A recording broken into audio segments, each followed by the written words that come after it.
বাংলাদেশের বেশিরভাগ নির্বাচনগুলোতে প্রার্থীরাই টাকা দিয়ে ভোট কিনেন অথবা ভোটারদের আপ্যায়ন করেন। তবে এবারে নির্বাচনকে ঘিরে প্রচারণায় এই ঘটনার বিপরীত চিত্র দেখা যাচ্ছে ওসমান হাদি ও হাসনাত আবদুল্লার বেলায়। বিশেষ করে প্রায় প্রতিদিনই হাদিকে কেউ কেউ টাকা দিচ্ছেন। সম্প্রতি এক ভদ্রলোক হাদিকে পেছন থেকে জড়িয়ে ধরে টাকার পুরো একটা ব্লান্টেল পকেটে ভরে দেন।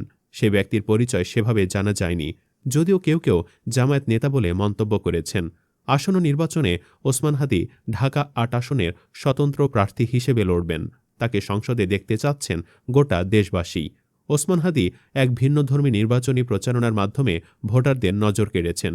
তিনি নিজেকে জনতার প্রার্থী হিসেবে তুলে ধরেছেন এবং তার প্রচারণায় দুর্নীতিমুক্ত সমাজ ও তরুণ প্রজন্মের ক্ষমতায়নের ওপর বিশেষ জোর দিচ্ছেন। ঐতিহ্যবাহী রাজনৈতিক কাঠামোকে চ্যালেঞ্জ করে তিনি অর্থ ও পেশিশক্তির বাহিরে গিয়ে জনগণের ভালোবাসাকেই তার মূল শক্তি বলে দাবি করছেন।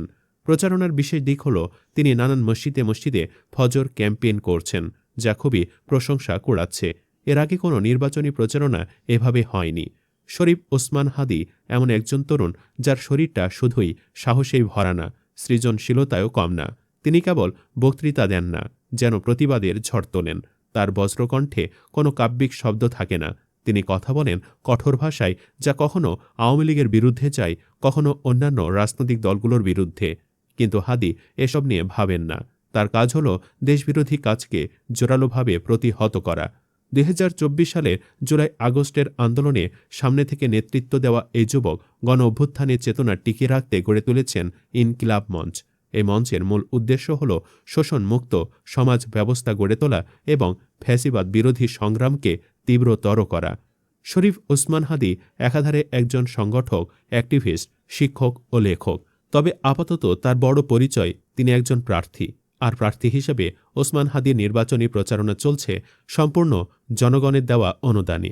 তিনি জানিয়েছেন যে তার প্রচারণার জন্য কোনো ব্যক্তিগত অর্থ খরচ করা হচ্ছে না। গত ৩০ নভেম্বর পর্যন্ত ১৭ দিনের প্রচারণায় প্রায় ১৫ লক্ষ টাকা জনতা থেকে সংগৃহীত হয়েছে এবং এর সব হিসাব ফেসবুক সহ অন্যান্য মাধ্যমে নিয়মিত প্রকাশ করা হচ্ছে। এই তহবিলের সম্পূর্ণ দায়িত্ব তার কেন্দ্রীয় সদস্য আবদুল্লাহ আল জাবিরের হাতে, যিনি অর্থ সংগ্রহ, খরচ ও হিসাব সংরক্ষণ করেন। হাদি স্পষ্ট করে বলেছেন, আমার টাকা তো সবাই চুরি করছে, পাচার করছে। আপনার টাকা চুরি না করা কি লাভ না? এই স্বচ্ছতা তার মূল প্রতিশ্রুতির একটি। সম্প্রতি এক সাক্ষাৎকারে নির্বাচন পদ্ধতি নিয়ে ওসমান হাদি তার অসন্তোষ প্রকাশ করেছেন, যেখানে অবৈধ অর্থের মাধ্যমে ডামি প্রার্থী ও নির্বাচন প্রকৌশল একটি সাধারণ বিষয়। তিনি উল্লেখ করেন, বাংলাদেশের নির্বাচন অত্যন্ত জটিল একটি প্রক্রিয়া, যেখানে কালো টাকা ব্যবহার করে অনেকেই অসৎ উপায়ে জয়লাভের চেষ্টা করেন। এমনকি সমাজের নিচু তলাতেও, যেমন ভিক্ষুকদের সিন্ডিকেটে চাঁদাবাজির চিত্র তুলে ধরেছেন তিনি। হাসপাতাল ও চিকিৎসা সেবার ক্ষেত্রেও সিন্ডিকেট এবং দুর্নীতির অভিযোগ করেন, যা সাধারণ মানুষের জীবনকে দুর্বিষহ করে তোলে। ওসমান হাদি তরুণদের হতাশা দূর করতে তাদের দক্ষতা বৃদ্ধিতে জোর দিয়েছেন। তিনি বলেন, বাংলাদেশের তরুণরা অনার্স শেষ করেও জানে না তারা কি করবে, কারণ দেশে শুধু বিসিএস এর প্রতি মোহ তৈরি করে রাখা হয়েছে, যা প্রতি বছর মাত্র ২-৩ হাজার জনকে সুযোগ দেয়, কিন্তু আবেদন করে লাখ লাখ। এই দীর্ঘ প্রস্তুতি অনেক তরুণের জীবনের মূল্যবান সময় নষ্ট করে। তিনি 10টি প্রতিষ্ঠানের সঙ্গে আলোচনা করেছেন, যারা বিনা খরচে তরুণদের ইংরেজি, আরবি, ফার্সি ও চীনা ভাষার পাশাপাশি তথ্য প্রযুক্তি ভিত্তিক ভকেশনাল প্রশিক্ষণ দেবে, যাতে তারা উদ্যোক্তা হতে পারে। তিনি বিশ্বাস করেন, উদ্যোক্তা হওয়ার মাধ্যমেই তরুণরা নিজেদের ভবিষ্যৎ গড়তে পারবে।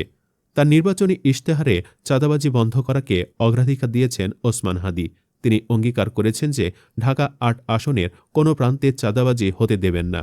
যদি কোনো চাঁদাবাজকে পাওয়া যায়, তবে তিনি নিজে এবং তার টিম সে চাঁদাবাজদের বিরুদ্ধে দাঁড়াবেন। এমনকি প্রভাবশালী রাঘব বোয়ালদের নামও সংসদে প্রকাশ করবেন বলে তিনি ঘোষণা দেন। আমি সংসদে দাঁড়িয়ে বিসমিল্লা বইলা প্রত্যেকের নাম প্রকাশ করে দিব। তিনি মনে করেন, জনগণের কষ্টের টাকায় কেউ দুর্নীতি করলে তাদের জবাবদিহি করতে হবে। ওসমান হাদি মনে করেন, একজন বিপ্লবী বা সংগ্রামের মৃত্যু রাজপথে সংগ্রামের মধ্য দিয়ে হওয়া উচিত, যা একটি গৌরবের মৃত্যু। তিনি ছোটবেলা থেকেই এই স্বপ্ন দেখেন এবং আশা করেন তার মৃত্যুর পরও এই সংগ্রাম যেন থামে না। ব্যক্তিগতভাবে সাইবার বুলিং তাকে হতাশ করে না, তবে যখন তার পরিবারকে নিয়ে মিথ্যা ও নোংরা কথা বলা হয়, তখন তিনি মর্মাহত হন। তিনি বিশ্বাস করেন, শিক্ষিত মানুষের হাতে গালি একটি শক্তিশালী হাতিয়ার, যা সঠিকভাবে ব্যবহার করে সমাজ পরিবর্তনে সহায়তা করা যায়। হাদির এসব কথার পর কেউ বলছেন, হাদি ভাইয়ের কথাগুলো দারুণ। এমন স্বচ্ছতা ও জনগণের জন্য সত্যিকারের ভাবনা নিয়ে আসা প্রার্থী খুব কমই দেখা যায়। আমরা তার পাশে আছি। কেউ বলছেন, তরুণদের জন্য কর্মসংস্থান ও দক্ষতা বৃদ্ধির যে পরিকল্পনা তিনি দিয়েছেন তা সত্যি প্রশংসার যোগ্য। যদি এটি বাস্তবায়িত হয় তবে অনেক তরুণের জীবন বদলে যাবে। অনেকে জানান, শুধু কথার কথা নয়, তিনি তার প্রতিটি পদক্ষেপের হিসাব দিচ্ছেন। এমন নেতৃত্বই তো আমরা চাই, যারা জনগণের টাকা দিয়ে নিজেদের পকেট ভরবে না। এছাড়া বলাবলি হচ্ছে, চাঁদাবাজি বন্ধের অঙ্গীকারটি খুব গুরুত্বপূর্ণ। এটি যদি বাস্তবায়ন করা যায় তবে সমাজের অনেক স্তরের মানুষ শান্তি পাবে। ওসমান হাদি ঢাকা ৮ আসনের ভোটারদের প্রতি আহ্বান জানিয়েছেন, তিনি কোনো দলের প্রতিনিধি নন, বরং জনগণের আশা আকাঙ্ক্ষা পূরণের জন্য কাজ করতে চান। তিনি সবার সমর্থন, দোয়া ও ভালোবাসা চেয়েছেন, যাতে একটি সৎ ও স্বাধীন বাংলাদেশ গড়ার স্বপ্ন সফল হয়। জানিয়ে রাখি, ঝালকাঠির নলছিটি উপজেলার এক সম্ভ্রান্ত মুসলিম পরিবারে তার জন্ম। তার বাবা ছিলেন নিজের এলাকার খুবই সম্মানিত মানুষদের একজন, যিনি মাদ্রাসায় শিক্ষকতা করতেন এবং মসজিদের ইমাম হিসেবেও দায়িত্ব পালন করতেন। হাদি ন্যায়কে ন্যায় বলা আর অন্যায়কে অন্যায় বলার এই সাহস তার বাবার কাছ থেকে পেয়েছেন। পরিবারের ৩ ভাই বোনের মধ্যে হাদি সবার ছোট। শিক্ষা জীবনের শুরুতে তিনি ঝালকাঠির বিখ্যাত নেসারাবাদ কামিল মাদ্রাসা থেকে পড়াশোনা করেছেন, যা বরিশাল বিভাগে তো বটেই, সারা বাংলাদেশের মধ্যে সবচেয়ে সুনামধন্য মাদ্রাসাগুলোর একটি।